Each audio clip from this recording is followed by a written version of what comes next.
Hi, everybody. Welcome to this month's monthly roundup. We are talking today about building authentic community, which is this month's topic. And with us today, we've got three wonderful YWAMers from all over Europe, actually. We've got Kyle, who's from the Ukraine, Andrew, who's serving in Serbia, and Rita, who's from Harpenden. So it's great to have you guys with us. I'm so excited that you could join us this morning and that we can talk about this very important topic. Andrew, you had some really good thoughts about this topic. Would you like to share some of them with us? Yeah, thank you, Belinda, and thank you for asking me to be part of this. I live in a small town in Western Serbia, and we've been apart, my wife and I, and our now growing team for in between 7 and 10 years for all of us. And one of the things that has really stood out to me from this month's topic is the talk that Johnny and Jen Clark had for building community, and how community is supposed to be so much more than just our YWAM community. It was a good reminder to me that we should not stay in our YWAM bubbles, but that we also have to be in the community, a part of the community. Our key verse for YWAM in Serbia is John 13:35, that we will be known as Christ's disciples by the love that we have for one another. That's great. So it informs everything that we do. How are we able to reach out in the community but not that we're like doing outreach, but that we're just a part of the community, and that people see that in us. And as we grow as we are small now, with 5 staff right now, and to practice loving on one another, taking care of one another through these COVID times has been challenging. We've been split up into different households. We don't have a base, so we all live in our separate apartments. So the times when we were meeting on Zoom for 2 months and not allowed to see each other, that was really difficult. But it really gave us a feeling of community, and when we took the time to love on one another in the ways that we could. And so that's one of the things that really stood out to me. Then following on in Jeff Pratt's talk, he talked about a bunch of different rooms in this community house. And the one that stood out to me the most was affirmation, and the importance of affirming one another, and not just occasionally, not just weekly, but a daily affirmation. And it was actually really convicting for me, because that's something that I need to grow in and to do more. It's really easy to get caught up in the busyness and all the things we have to do, and to not remember to slow down and care for and affirm each member of our community. So yeah, the last thing that I wanted to say that really stood out to me was in the article from Rune Sather. He gives a lot of tips about being a community in your leadership team. And he actually gives a quote from Rita that he had that communication and unity are what make up community, is our good communication, and our good communication and taking care to make sure everything is clear to one another, that we love on one another in relationship, brings our unity. That's great. That's really great, Andrew. Yeah, and I think, Carl, you had also liked Jeff's analogy with the rooms. Maybe you want to share some of that. Yeah, thanks so much for having me.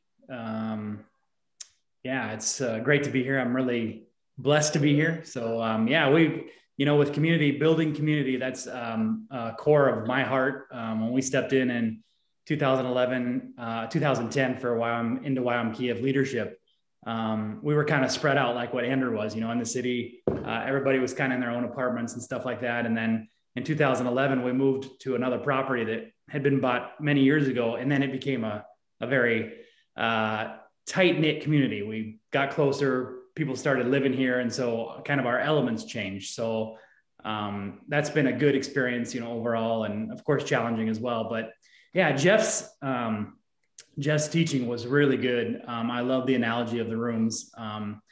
That first room, that first entryway of coming in, he talked about that just how they would go away and retreat and have that silence before the Lord, where they all would go out and just have that time of listening to God and asking him what it was, and just having that time. And then they would come back and talk about that and just share, hey, what did God speak to you? What was God sharing?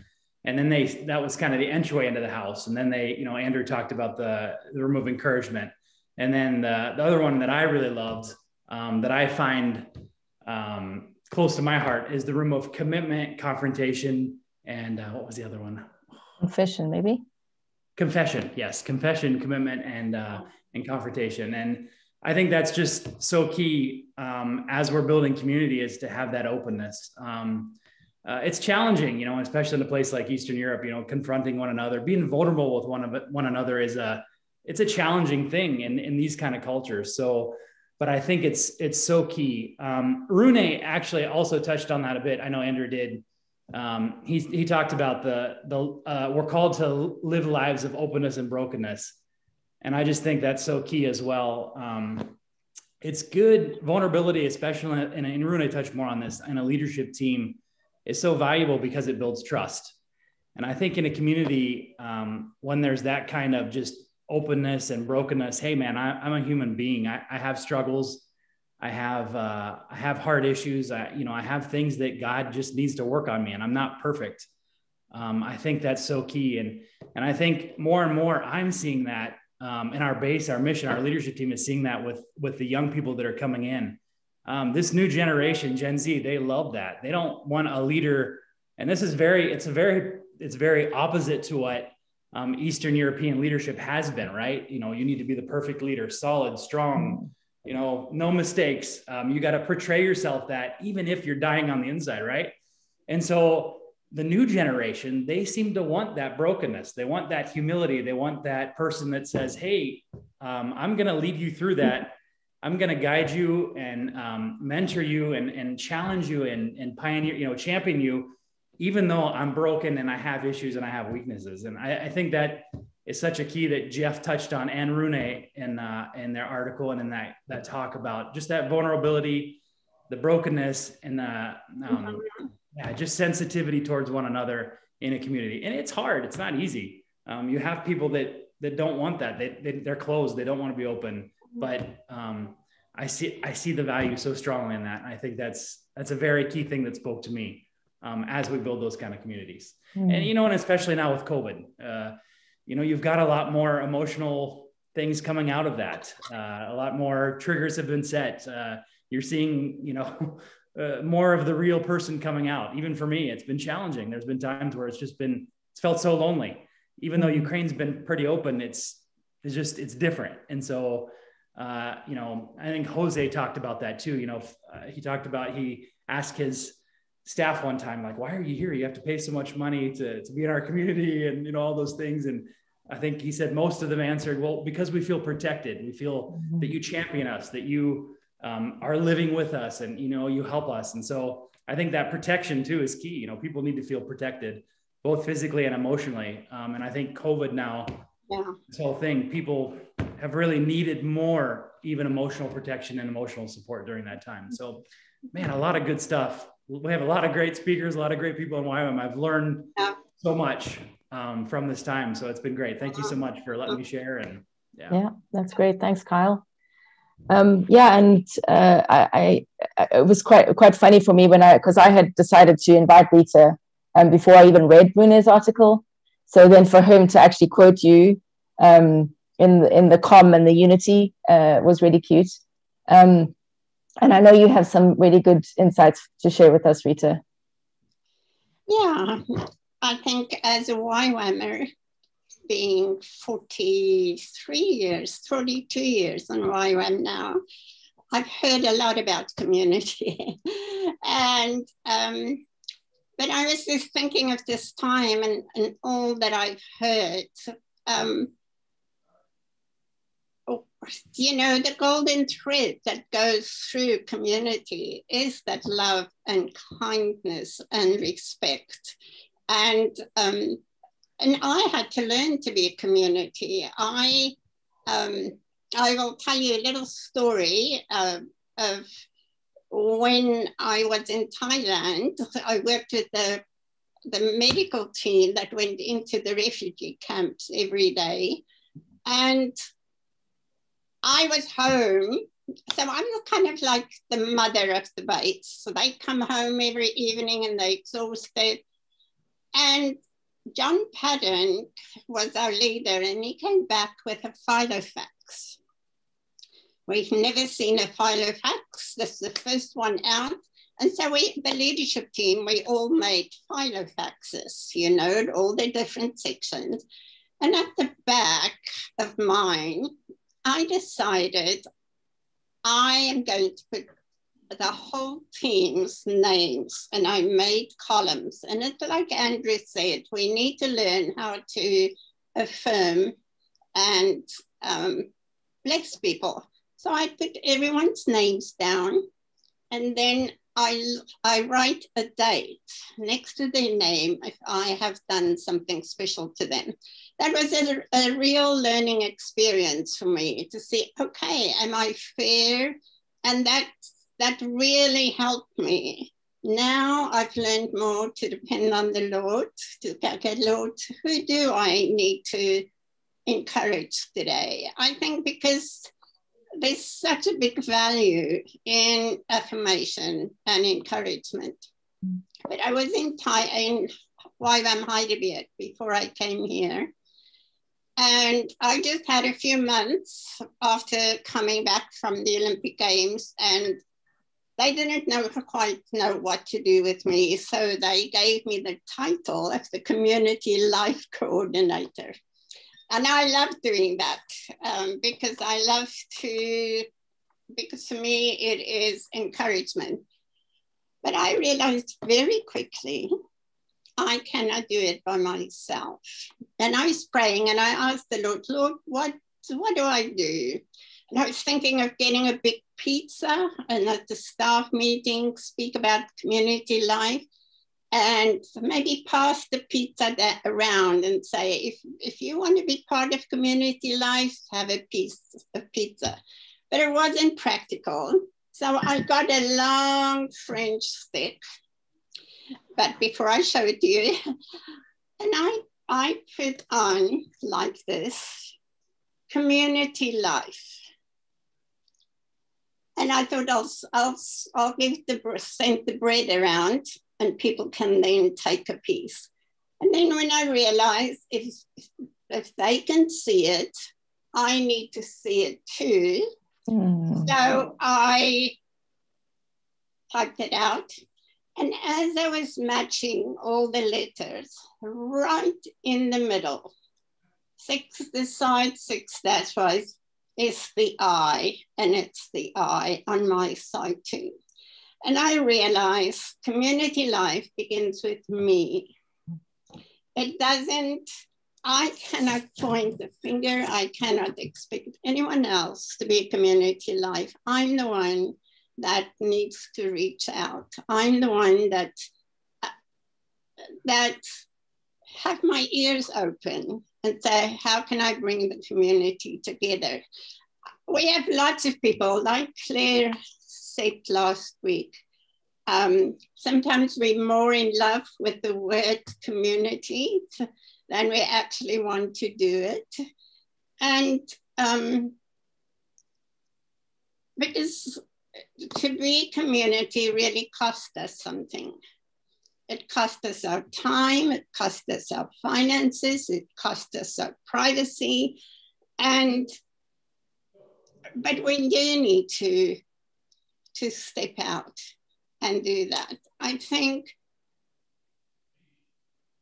several times in the different talks, or it just came through the whole thing of encouragement.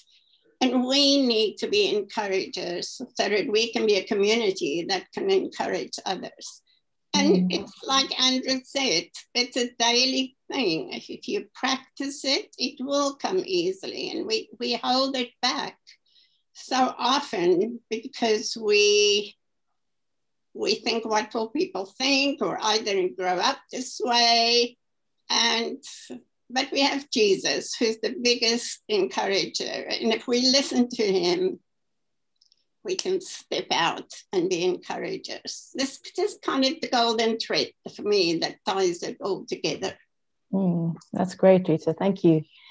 Just as you were talking now about the cost of community, and you guys mentioned the room where there was the commitment, the confession, but also the confrontation. It also reminded me of what Jose mentioned in his talk about iron sharpening iron. Yeah. And community is a place where we grow, because we're the iron. The other people are sharpening us. And I think that there's those two aspects. You've got the encouragement side where we need to be encouraging, but also there's the side where we need to be growing, and confronting other people and talking the truth in love, really. And so, yeah, there's just reminded me now when you were saying about the cost, because that's costly. That is hard. And it's not always easy to live in community or be in a community. Another thing we haven't actually mentioned in this at all is Rebecca's article about the YWAM 3.0. I didn't talk about this beforehand, but does anyone have any thoughts on that? Otherwise, I can speak into it. Yeah, I can say something to that. So when we look at the spheres of society and this YWAM 3.0, how are we relating into the spheres of society? What does it mean to be present in our communities? I really like how Rebecca was saying, like, this is all new for me. I'm just now moving into this type of community, and it's really strange. Like, I've been on big YWAM bases my whole life. I don't know what it means to not live on a YWAM base and just figuring it out. And for me, I really enjoy not living on a YWAM base. Actually, I've been on bigger YWAM bases, but I enjoy being in the community, in having contacts in the business world here in Uzice, in being that touch point where I've had stories of where people come that I know from, like, sort of professional spheres here, and on a rough day or after a difficult time, when their first call was me to have a chat and ask my advice. What would I do in this difficult situation? And so I think it's really important that for ourselves and as our YWAM communities, that we have those touch points in our local communities, in the business, in the government spheres, in the education, because that's where we're also showing life and being available to be vulnerable ourselves, to confront when confrontation is needed, but also, like we're saying, the affirmation for people as well is really, really important. Yeah, that's great. Well, does anyone have one last thought that can be on anything?